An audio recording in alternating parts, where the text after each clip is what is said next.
Okay, I got about 2 weeks left till I get snow on the ground here, most likely. So I'm going to winterize my air conditioner. I ended up picking up this air conditioner cover at Canadian Tire for about 25 bucks.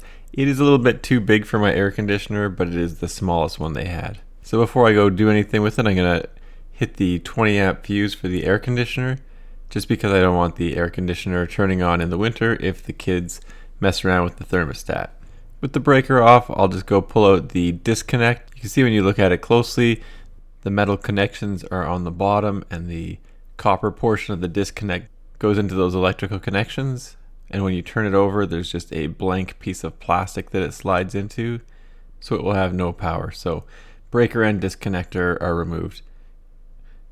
Generally speaking, just doing one of those two things is probably enough though.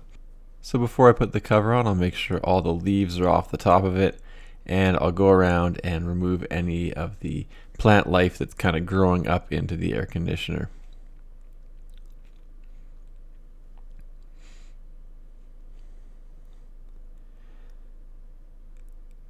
Now you may hear people say not to do the entire air conditioner. I'm not sure it's really that big of a deal.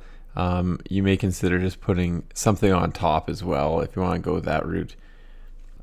You also don't have to buy a purpose-built cover like this one. Just a tarp is probably fine, but for 20 bucks it's not very expensive.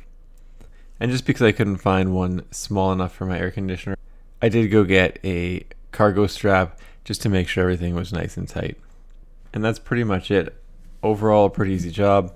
And if you're going to use a full cover like this, I would suggest looking at it periodically throughout the winter to make sure there's no mice or squirrels trying to live under your tarp.